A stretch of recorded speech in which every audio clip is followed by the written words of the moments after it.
Hello students, I hope you all are fine and safe at your home. This is Renu Mehra from Shiv Jyoti Educational Group Kota. बच्चों, आज हम आपकी हिंदी पाठ्य पुस्तक नवरस का पाठ 6 लालच बुरी बला और पाठ 8 मदर टेरेसा का दोहरान करेंगे। तो सबसे पहले बच्चों हम दोहरान करेंगे पाठ 6 लालच बुरी बला। उसके लिए आप अपनी पाठ्य पुस्तक का पृष्ठ संख्या 34 खोलेंगे। वहाँ है पाठ 6 लालच बुरी बला। तो बच्चों ये कहानी है एक राजा की, जो कहाँ के राजा थे? मगध का लालची राजा विक्रमादित्य। तो मगध के राजा थे विक्रमादित्य, जो कि बहुत लालची थे।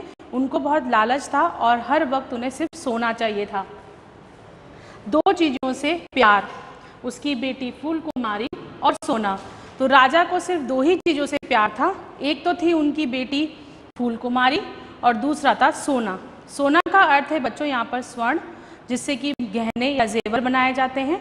तो उसे सिर्फ सोना इकट्ठा करना था, जिसके लिए वो दिन रात जो है सपने देखा करता था। एक दिन वो सोने की गिनती कर रहा था, अपने खजाने में बैठ कर के हीरे जवाहरात और सोने के सिक्के गिन रहा था। तभी खजाने में से देवी का प्रकट होना, और गिनते गिनते उसी वक्त खजाने में से कौन प्रकट हुआ? एक देवी प्रकट हुई। उस देवी ने उनसे पूछा कि राजा तुम तो बहुत धनी हो। तो राजा ने कहा कि अभी मेरे पास इतना धन है ही कहाँ। तो देवी को बड़ी हैरानी हुई, क्योंकि राजा जो था वो अपने धन से संतुष्ट नहीं था। तब देवी ने राजा से पूछा कि तुम्हें कितना धन चाहिए? राजा का देवी से वरदान मांगना। तो जब देवी ने उससे पूछा तो राजा ने देवी से वरदान मांगा। क्या वरदान मांगा? कि मैं जिस भी वस्तु को स्पर्श करूं, अर्थात छू लूं, तो वह वस्तु जो है सोने में बदल जानी चाहिए। यानी कि हर चीज़ जो है किस में परिवर्तित हो जाए? सोने में। देवी का वरदान देना, और देवी ने उसे वरदान दिया और वहाँ से अंतर्धान हो गई, अर्थात कि वहाँ से गायब हो गई। उसके बाद तो राजा की प्रसन्नता का कोई ठिकाना ही नहीं था। उसे खुशी के मारे रात भर नींद नहीं आई, और जैसे ही वह सुबह उठा और उसने उठते ही अपने पलंग को हाथ लगाया तो वो सोने में बदल गया। उसके बाद वो वहाँ से खुशी खुशी उछलता कूदता जो है कहाँ पहुँचा? उद्यान में। उद्यान का अर्थ क्या होता है बच्चों? बगीचा। वो अपने बगीचे में गया और उसने सबसे पहले आम के पेड़ को हाथ लगाया, तो वो सोने में परिवर्तित हो गया। इस प्रकार धीरे धीरे उसने हर पेड़ और हर पौधे को हाथ लगाया और पूरा का पूरा उद्यान किस में परिवर्तित हो गया? सोने में परिवर्तित हो गया। तो राजा के पास सोने का अपार भंडार, अब तो उसके पास सोने का अपार भंडार था, अर्थात उसके पास बहुत सारा सोना आ गया और वो बहुत खुश था। अब खुशी के मारे सोना बनाते बनाते दोपहर हो गई और उसे फिर अब भूख और प्यास लगने लगी। अब वो भूख प्यास से क्या हो गया? बेहाल हो गया। और फिर वो अपने महल पहुंचा। महल पहुंचा तो उसकी दासी ने उसके सामने भोजन की थाली परोसी, और जैसे ही उसने भोजन को छुआ तो वो किस में परिवर्तित हो गया? सोने में परिवर्तित हो गया। तो पूरा का पूरा भोजन पानी सब सोने में परिवर्तित। अब राजा जो है चाहकर भी खाना नहीं खा पा रहा था। अब वो दुखी होने लगा, परेशान होने लगा। तभी वहाँ पर कौन आई? उसकी बेटी फूल कुमारी। उसने पूछा कि पिताजी क्या हुआ? तो ये देखते ही राजा ने उसे गले लगा लिया, और राजा के उसके गले लगाते ही क्या हुआ? फूल कुमारी का सोने की हो जाना। तो जैसे कि वरदान था कि जिसे भी वो छुएगा वो सोने का हो जाएगा, तो जैसे ही उसने अपनी बेटी को छुआ वो भी किस में परिवर्तित हो गई? सोने में परिवर्तित हो गई। अब तो राजा बहुत दुखी हुआ, क्योंकि सबसे मूल्यवान वस्तु जो थी उसकी, वो कौन थी? उसकी बेटी। वो भी किस में परिवर्तित हो गई थी? सोने में परिवर्तित हो गई। फिर उसको दुखी देख करके देवी फिर से प्रकट हुई और उन्होंने फिर से उससे पूछा। तब क्या हुआ? राजा का देवी से क्षमा मांगना और वरदान वापस लेने को कहना। तब राजा ने देवी से क्षमा मांगी और उनसे कहा कि वो अपना वरदान वापस ले ले, क्योंकि उसे अब सोना नहीं चाहिए। यह सुनकर के देवी ने अपना वरदान वापस ले लिया और एक पात्र में जल भरकर सभी चीज़ों पर छिड़क दिया। इससे सभी चीज़ें पुराने रूप में आ गईं और उसकी बेटी भी जो थी वापस पुराने रूप में आ गई। अब जो था राजा बहुत प्रसन्न हुआ और राजा का सोने के प्रति लालच खत्म होना, और उसके बाद राजा का सोने के प्रति लालच खत्म हो गया। तो बच्चों इस पाठ से हमें ये शिक्षा मिली कि हमें कभी भी लालच नहीं करना चाहिए, क्योंकि उसका परिणाम अच्छा नहीं होता। आइए बच्चों, अब हम आपकी पाठ्य पुस्तक के प्रश्न देखते हैं। उसके लिए आप अपनी पुस्तक के पृष्ठ संख्या 38 पर आएंगे। वहां है मौखिक प्रश्न। राजा विक्रमादित्य किस देश पर राज करता था? अभी मैंने बताया था कहाँ के राजा थे वो, मगध के। खजाने का धन गिनते समय अचानक कौन प्रकट हुआ? कौन प्रकट हुआ था वहां पर? देवी, जिसने उन्हें वरदान दिया था। राजा विक्रमादित्य को संतोष क्यों नहीं था? हमने अभी देखा था कि उसके पास बहुत सारा धन था, लेकिन फिर भी वो संतुष्ट नहीं था। क्यों? क्योंकि वह दिन रात सोना इकट्ठा करने के सपने देखता था कि उसके पास सबसे ज़्यादा सोना होना चाहिए। देवी को किस बात पर हैरानी हुई? तो किस बात पर हैरानी हुई थी? क्योंकि देवी ने उससे पूछा कि वह तो बहुत अमीर है, लेकिन फिर भी राजा ने क्या कहा कि उसके पास इतना धन है ही कहाँ। तो राजा को संतोषी नहीं था वो, इसीलिए जो है देवी हैरान थी। तो आंसर क्या होगा? हमारा उत्तर क्या हुआ कि राजा संतोषी नहीं था। राजा ने देवी से वरदान में क्या मांगा? तो राजा ने देवी से वरदान मांगा था। क्या मांगा था बच्चों? कि मैं जिस वस्तु को स्पर्श करूं वह सोने की हो जाए, और देवी ने वह वरदान उसे दे दिया। राजा की बेटी का नाम क्या था? क्या नाम था? अभी हमने पढ़ा था कि राजा की बेटी का नाम फूल कुमारी था। तो उत्तर है फूल कुमारी। बच्चों, अब पृष्ठ संख्या 39 पर आएंगे। वहां है प्रश्न 1, सही उत्तर पर सही का निशान लगाइए। प्रश्न का रिक्त स्थान मगध पर राज करता था।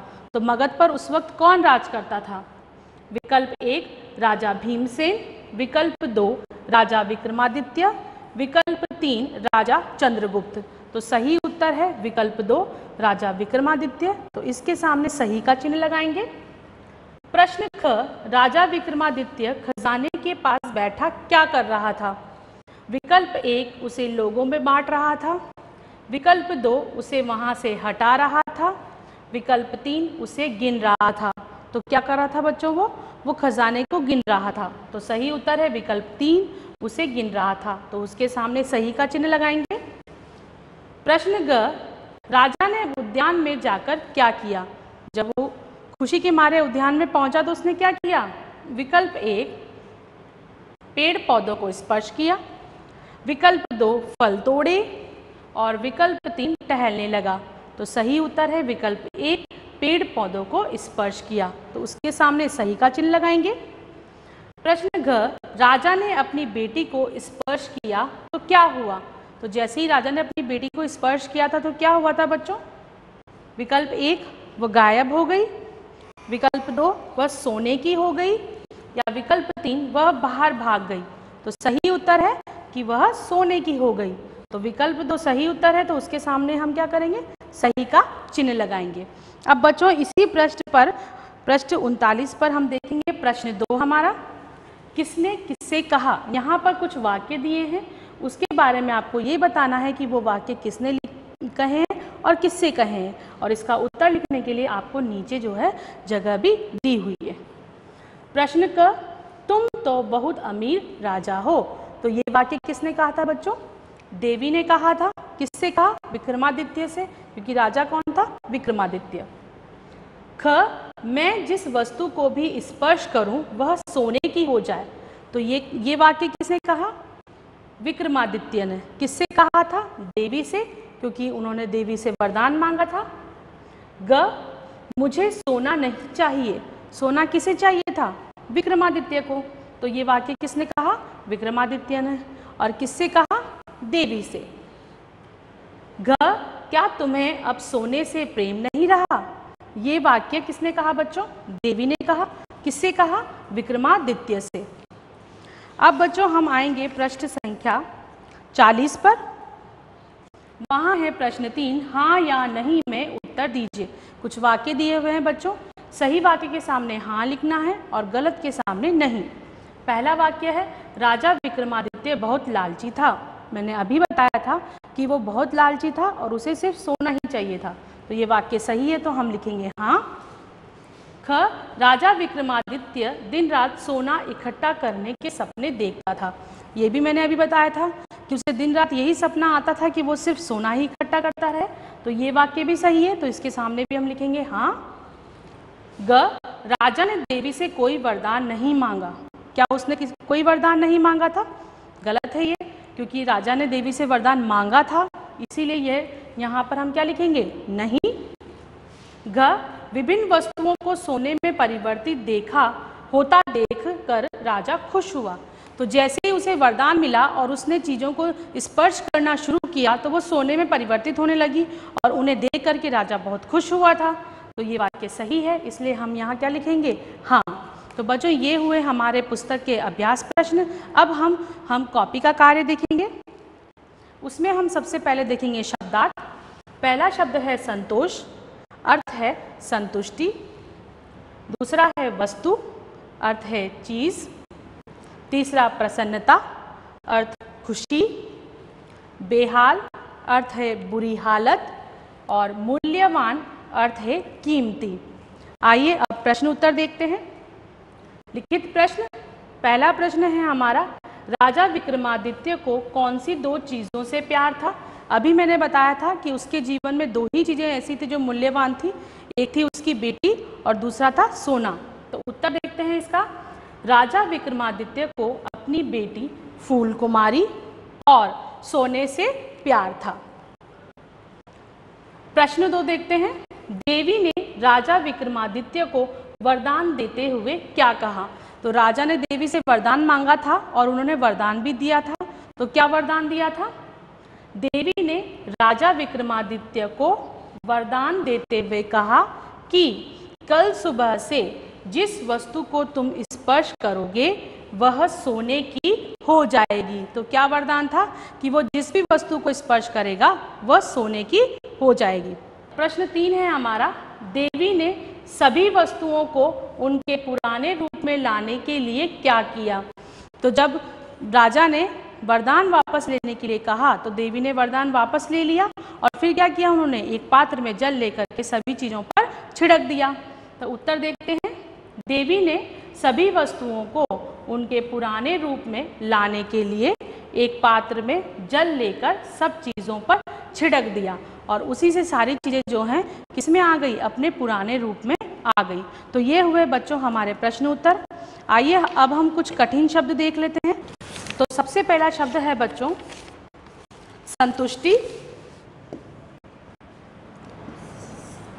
स पर अंक की बिंदी, त पर छोटे ऊ की मात्रा, आधा श जिसे हम ट से मिलाएंगे और उस पर लगाएंगे छोटी ई की मात्रा। तो शब्द बनेगा संतुष्टि। उसके बाद है बच्चों अंतर्धान। अ पर अंक की बिंदी, त, ध पर आ का डंडा और उस पर आधा र और न, अंतर्धान अर्थात गायब होना। यहाँ पर ध्यान रखना है कि ध पर हमें पूरी शिरोरेखा नहीं लगानी है। उसके बाद है हमारा प्रसन्नता। प पर आधा र, स, आधा न, पूरा न और त पर आ का डंडा, बन गया प्रसन्नता। उसके बाद है शब्द मूल्यवान। म पर बड़े ऊ की मात्रा,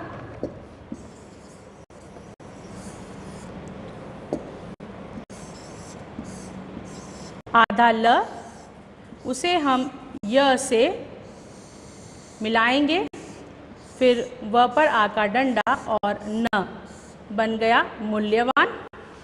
और उसके बाद है हमारा शब्द कीमती। क पर बड़ी ई की मात्रा और उसके नीचे एक बिंदी, म और त पर भी बड़ी ई की मात्रा। ये हो गया शब्द कीमती। तो अब हम पाठ 8 मदर टेरेसा का दोहरान करेंगे। उसके लिए आप अपनी पुस्तक के पृष्ठ संख्या 47 पर आएंगे। वहाँ है पाठ 8 मदर टेरेसा। बच्चों, मदर टेरेसा को सभी जानते हैं, जिन्होंने अपना पूरा जीवन गरीबों और असहायों की सेवा करने में बिता दिया। तो मदर टेरेसा का जन्म कब हुआ था? 26 अगस्त 1910 को। कहाँ हुआ था? उस्कूप ओटोमन में। उस्कूप और साम्राज्य ओटोमन साम्राज्य, जिसे आज हम स्कोपजे या मैसिडोनिया के नाम से भी जानते हैं। उनके जन्म का नाम था एग्नेस गोंगशे बोझशियू। तो उनको जन्म से ही मदर टेरेसा नहीं कहा जाता था, उनका नाम था एग्नेस गोंगशे बोझशियू। बचपन में ही उनके पिता की मृत्यु हो गई थी और 5 भाई बहनों में वो सबसे छोटी थी। तो मदर टेरेसा जो थी वो एक बहुत ही सुंदर, जीवंत और मेहनती लड़की थी और वो गिरजाघर में मुख्य गायिकाओं में से एक थी। उसके बाद उनको एक नया नाम दिया गया, एग्नेस का नया नाम सिस्टर टेरेसा। और उसी के साथ ये स्पष्ट हो गया कि उन्हें अपना पूरा जीवन जो है दूसरों की सेवा में व्यतीत करना है। उसके बाद मदर टेरेसा 6 जनवरी 1929 को आयरलैंड से कोलकाता आना, अर्थात वो 6 जनवरी 1929 को आयरलैंड से जहाज में बैठकर कोलकाता पहुंची, अर्थात वो पहली बार भारत पहुंची। और यहाँ पहुंचने के बाद 1944 में सेंट मैरी स्कूल की प्रधानाचार्य बनना। तो भारत आने के बाद वो 1944 में सेंट मैरी स्कूल की प्रधानाचार्य बन गई। उसके बाद उन्होंने एक संस्था के साथ रहीं और वहाँ पर उन्होंने मरीजों की सेवा भी की और उनकी मरहम पट्टी भी की। उसके बाद 1949 में उन्होंने मिशनरीज ऑफ चैरिटी की शुरुआत की, जिसको 7 अक्टूबर 1950 को रोमन कैथोलिक चर्च ने मान्यता दी थी। पूरे जीवन के लिए सेवा का व्रत उन्होंने ये तय कर लिया कि अब वो अपना पूरा जीवन गरीबों में बसे ईश्वर की सेवा करने में व्यतीत करेंगी। उसके बाद उन्होंने कई सारे निराश्रित गृह भी खोले जो कि बेघर लोगों के लिए थे। निराश्रित का अर्थ होता है वो लोग जिनके पास कोई आश्रय नहीं होता। तो 1996 तक उन्होंने लगभग 125 देशों में 755 निराश्रित गृह खोले, जिसमें कई 5 लाख लोगों की भूख मिटाई जाने लगी। और इसके लिए विभिन्न देशों से अनेक लोगों ने आकर के उनके साथ ये कार्य भी किया। बहुत से राष्ट्रीय और अंतर्राष्ट्रीय सम्मान एवं पुरस्कार। तो जो कार्य उन्होंने जीवन भर किया दूसरों की सेवा का, दूसरों की मदद का, उसके लिए उन्हें कई सारे राष्ट्रीय और अंतर्राष्ट्रीय पुरस्कार भी मिले हैं। जैसे कि 1962 में उन्हें पद्मश्री से सम्मानित किया गया था और 1971 में पोप जॉन 23वें का शांति पुरस्कार दिया गया और 1973 में धर्म की प्रगति के लिए टेम्पल्टन फाउंडेशन पुरस्कार दिया गया। विश्व भारती विद्यालय ने उनकी संस्था की सर्वोच्च उपाधि देशिकोत्तम उनको दी। अमेरिका के कैथोलिक विश्वविद्यालय ने उन्हें डॉक्टरेट की उपाधि दी और 1979 में नोबेल शांति पुरस्कार दिया गया और 1980 में भारत का सर्वोच्च पुरस्कार भारत रत्न दिया गया। 1985 में मेडल ऑफ फ्रीडम का पुरस्कार उन्हें मिला और 1988 में ब्रिटेन द्वारा Order of the British Empire की उपाधि दी गई। इसके अलावा हिंदू विश्वविद्यालय ने इन्हें डीलिट की उपाधि भी दी। तो नोबेल शांति पुरस्कार में जो उन्हें $1,92,000 की राशि मिली थी, उन्होंने उसे एक कोष में रख दिया गरीबों के काम में लेने के लिए। उसके बाद लगातार उनकी सेहत के गिरने की वजह से 5 सितंबर 1997 को उनकी मृत्यु हो गई और उस वक्त वो 123 देशों में 610 मिशन नियंत्रित कर रही थीं। उसके अलावा उन्होंने कई सूप रसोई, बच्चों और परिवार के लिए परामर्श कार्यक्रम और विद्यालय भी खोले। सूप रसोई अर्थात जहाँ पर मुफ्त में खाना मिलता है। उसके बाद उनकी मृत्यु के बाद 19 अक्टूबर 2003 को कोलकाता की धन्य की उपाधि उन्हें दी गई, जो उनके मरणोपरांत दी गई थी। तो ये थे बच्चों मदर टेरेसा का जीवन परिचय। आइए अब हम इसके कुछ अभ्यास प्रश्न देख लेते हैं आपकी पुस्तक के। उसके लिए आप अपनी पुस्तक के पृष्ठ संख्या 50 पर आएंगे। वहाँ है मौखिक प्रश्न। मदर टेरेसा का जन्म कहाँ हुआ? अभी हमने पढ़ा था कहाँ हुआ था, उस्कूप में। मदर टेरेसा के परिवार में कौन कौन था? अभी मैंने बताया था कि 5 भाई बहन थे और पिता की मृत्यु तो बचपन में ही हो गई थी, तो माता और 5 भाई। उसके बाद मदर टेरेसा पहली बार भारत कब आई? अभी हमने बताया था कि वो आयरलैंड से कोलकाता आई थी। कब आई थी? 6 जनवरी 1929 को। मदर टेरेसा को मृत्यु के बाद कौन सी उपाधि प्रदान की गई? अभी मैंने बताया था कौन सी उपाधि थी? कोलकाता की धन्य। मदर टेरेसा को टेम्पल्टन फाउंडेशन पुरस्कार से कब सम्मानित किया गया था? 1973 में। मदर टेरेसा को ब्लेसिड किसने घोषित किया? किसने घोषित किया था बच्चों? पॉप जॉन पॉल द्वितीय ने उन्हें ब्लेसिड घोषित किया था। अब आएंगे पृष्ठ संख्या 51 पर। वहां है सही उत्तर पर सही का निशान लगाइए। क एग्नेस एक रिक्त स्थान संगठन की सक्रिय सदस्य थी। विकल्प 1 रोमन कैथोलिक, विकल्प 2 प्रोटेस्टेंट, विकल्प 3 बौद्ध। तो सही उत्तर है विकल्प 1 रोमन कैथोलिक। तो इसके सामने हम सही का चिन्ह लगाएंगे। ख मदर टेरेसा सेंट मेरी स्कूल की प्रधानाचार्य कब बनी? विकल्प 1 1929 में, विकल्प 2 1944 में, विकल्प 3 1948 में। तो सही उत्तर है विकल्प 2 1944 में। तो इसके सामने हम सही का चिन्ह लगाएंगे। ग विश्व भारती विद्यालय ने मदर टेरेसा को रिक्त स्थान की उपाधि दी। विश्व भारती विद्यालय ने कौन सी उपाधि दी थी? अभी बताया था मैंने आपको। विकल्प 1 देश रत्न, विकल्प 2 देशभूषण और विकल्प 3 देशिकोत्तम। तो सही उत्तर है विकल्प 3 देशिकोत्तम। तो उसके सामने सही का चिन्ह लगाएंगे हम। घ मदर टेरेसा की मृत्यु किस दिन हुई थी? अभी मैंने बताया था। विकल्प 1 5/9/1997, विकल्प 2 19/10/2003 और विकल्प 3 7/10/1950। तो सही उत्तर है बच्चों विकल्प 1 5/9/1997। तो इसके आगे हम सही का चिन्ह लगाएंगे। अब इसी पृष्ठ पर हम प्रश्न 2 देखेंगे। सही शब्द चुनकर रिक्त स्थान भरिए। यहाँ पर आपको कुछ शब्द दे रखे हैं, उनमें से चुनकर को आपको रिक्त स्थानों को भरना है। क मदर टेरेसा भारतीय रिक्त स्थान प्राप्त एक रोमन कैथोलिक नन थी। तो क्या थी उनको भारतीय प्राप्त? नागरिकता। तो यहाँ हम लिखेंगे नागरिकता। ख सेवा का कार्य एक कठिन कार्य है जिसके लिए पूर्ण रिक्त स्थान की आवश्यकता होती है। तो यहाँ से हम देखेंगे कौन सा शब्द आएगा? त्याग। तो यहाँ हम लिखेंगे त्याग। ग भारत सरकार ने मदर टेरेसा को 1962 में रिक्त स्थान से सम्मानित किया था। तो भारत सरकार ने 1962 में उन्हें कौन सा सम्मान दिया था? पद्मश्री। तो यहाँ लिखेंगे हम पद्मश्री। घ मदर टेरेसा को गरीबों और असहायों की सहायता करने के लिए रिक्त स्थान पुरस्कार दिया गया था। तो गरीबों और असहायों की सेवा करने के लिए कौन सा पुरस्कार दिया गया था? नोबेल पुरस्कार। तो यहाँ लिखेंगे हम नोबेल। अब इसी पृष्ठ पर आप देखेंगे प्रश्न 3, हाँ या नहीं में उत्तर दीजिए। कुछ वाक्य दिए हैं, सही वाक्य के आगे हाँ लिखना है और गलत के आगे नहीं। क एग्नेस एक सुंदर, जीवंत और परिश्रमी लड़की थी। हाँ, क्योंकि ये सही है तो हम यहाँ लिखेंगे हाँ। ख मदर टेरेसा की संस्था ने 1996 तक 755 निराश्रित गृह खोले थे।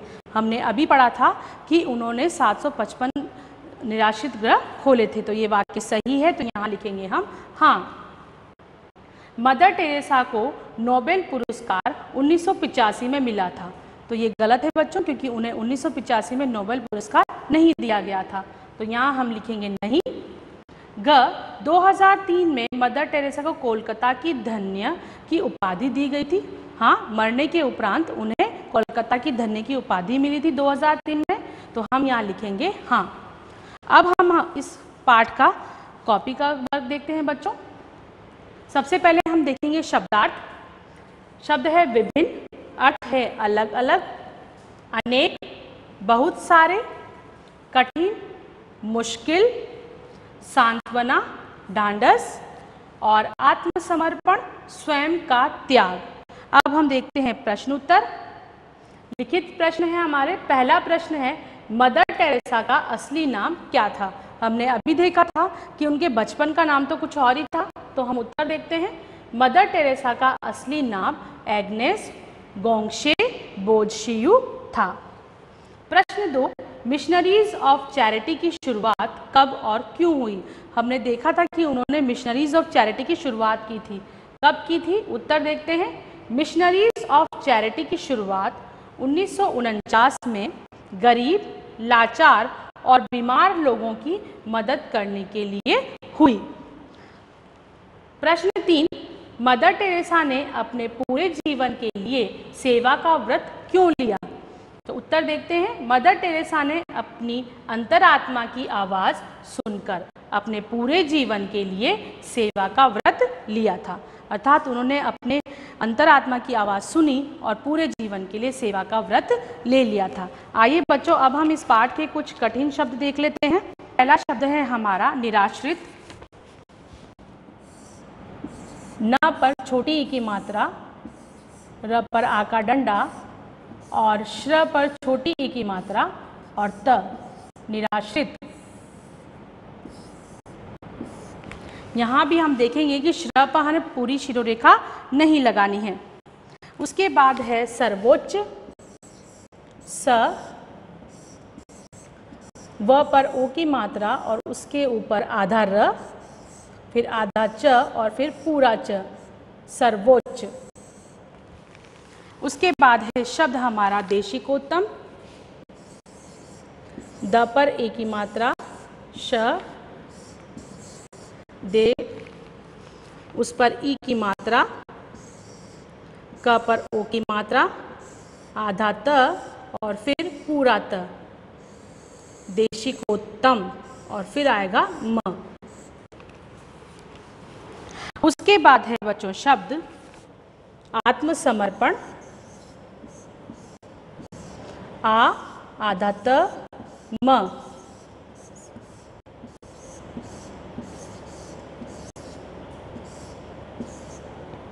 आत्मसमर्पण, प के ऊपर आधा र। और अंतिम शब्द है हमारा विभिन्न। व पर छोटी ई की मात्रा, भ पर भी छोटी ई की मात्रा, आधा न और पूरा न, विभिन्न। और भ पर पूरी शिरोरेखा नहीं लगेगी। तो ये हुए हमारे कठिन शब्द। तो बच्चों, मुझे आशा है कि आपको पाठ 6 और पाठ 8 का दोहरान समझ में आ गया होगा। आप इसी प्रकार इन पाठों का दोहरान करते रहिए। धन्यवाद।